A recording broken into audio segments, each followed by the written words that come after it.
tem sido uma operação de muita rentabilidade e o ano passado, né, particularmente, apesar de não ser flat, ele mostrou que o mercado da cidade de São Paulo atraiu muito empreendimento de um dormitório, empreendimentos de estúdios, empreendimentos mix de um dormitório com 2 dormitórios e até serviços, né? Já dentro de uma nova, vamos dizer, de uma nova condição. Os apartamentos de um dormitório em São Paulo são os que têm mais rentabilidade. Se eu falei que o aluguel está entre 0,5% e 0,7%, você sempre pode pôr um dormitório muito mais perto do 0,7% e os demais dormitórios você pode pôr lá perto do 0,5%. Mas esses preços de imóveis se sustentam? Olha, eu pelo menos, eu acompanho o mercado imobiliário há mais de 30 anos, né? Eu acredito que o preço do imóvel se sustente, acredito que já tenha havido uma recuperação de preço muito boa a partir do segundo semestre de 2009 principalmente, né? E que a tendência agora é de uma certa estabilização. O que a gente chama de estabilização? É que o preço do imóvel acompanhe muito mais o INCC, que reajusta, alinha os nossos contratos, ou até o IPCA, né, ou o IGPM, entre 5% e 10% no ano, e não como veio acontecendo. A gente acredita na sustentação do preço. Bom, vamos a mais uma pergunta que a jornalista Priscila de Paula selecionou. E lembrando aí que o programa de hoje é ao vivo, então você pode ainda enviar sua pergunta pelo site www.brasilianas.org. O Antônio Eduardo de Andrade Figueira, de Natal, pergunta por que a poupança não é de livre concorrência entre os bancos, respeitando o piso que é praticado hoje, o que permitiria ao poupador migrar de um banco para o outro caso uma instituição pagasse mais além do piso. Por que isso não acontece? É para você, Trouxa, não pode ser. Eu acho que deveria ter mais competição na poupança. Quer dizer, você tipo assim, você já tabela o preço e já começa a fixar o sistema. Não só você tabela o preço, como você carimba que 65% tem que ir para aplicação. A pergunta é melhor, por que a gente não faz um sistema mais concorrente? Acaba com esse negócio, por exemplo, do CDI. Acaba com a indexação diária. Começa assim, e prazos longos, e prazos mínimos de poupança. Você sente no governo, no Banco Central, na Fazenda, essa disposição de redesenhar de forma mais ampla aí o sistema financeiro?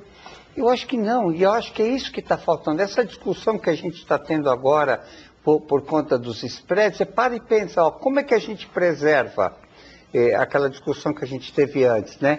A rentabilidade do sistema, mas um sistema instável, né? Quer dizer, sólido, mas instável, a oferta de crédito muda muito, as taxas mudam muito, isso acaba aumentando o risco, acaba aumentando a inadimplência, quer dizer, é fazer uma nova engenharia para o sistema. No mundo inteiro, né? Que acontece? O banco tem captação e aplicação. Todo mundo aqui olhava para a captação, conseguir dinheiro. Agora tem muito fundo, o mundo inteiro quer aplicar aqui. Esse é o momento de baixar taxas e realmente usar a intermediação para financiar mais, para crescer mais. É a hora que está, sabe, no pique. Pensar. Nós vamos a um pequeno intervalo e voltamos daqui a pouquinho.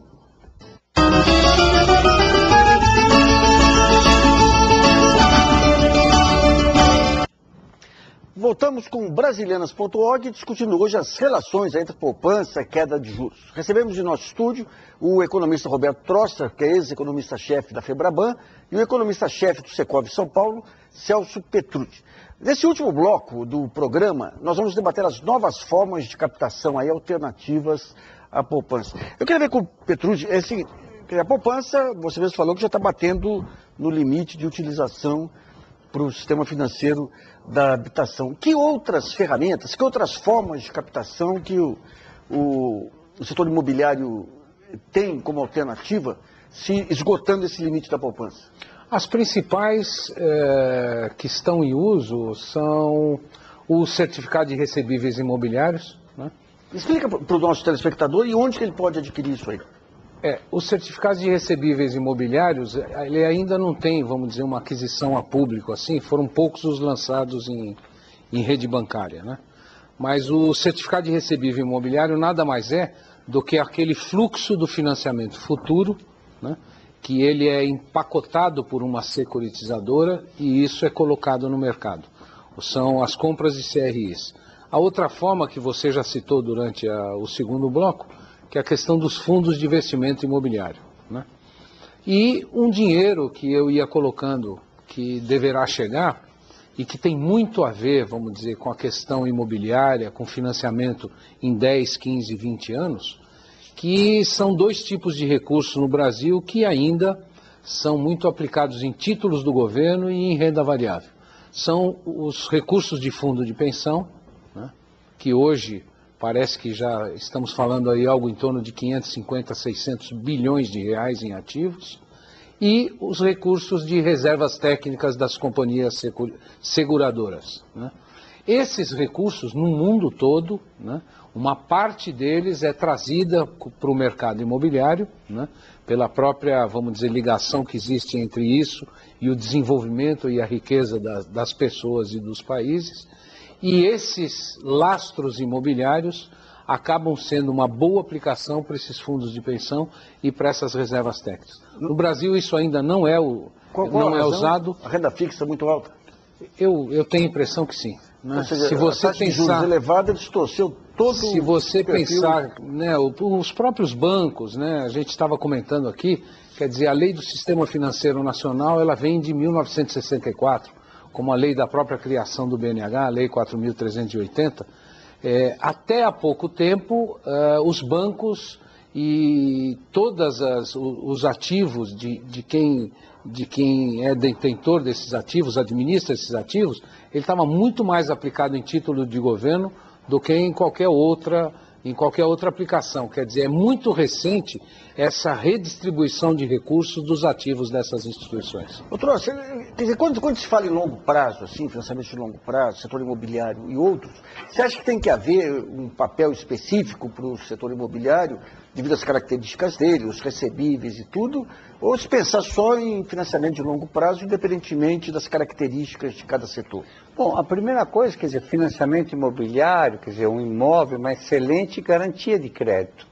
Quer dizer, está fixo, dificilmente ninguém consegue roubar um terreno. Em outros países, você usa o financiamento imobiliário em razão da boa garantia e como crédito pessoal, como aqui você usa muitos automóveis, né?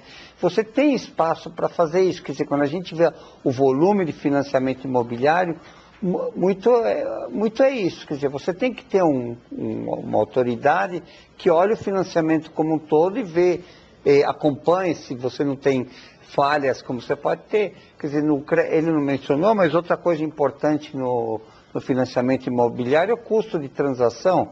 Se você sai hoje, se a Priscila sai hoje, né, com uma cópia do RG de domicílio, hoje, amanhã cedo, né, entra numa concessionária, como ela tem um bom cadastro, ela consegue sair dirigindo um carro de 100 mil reais.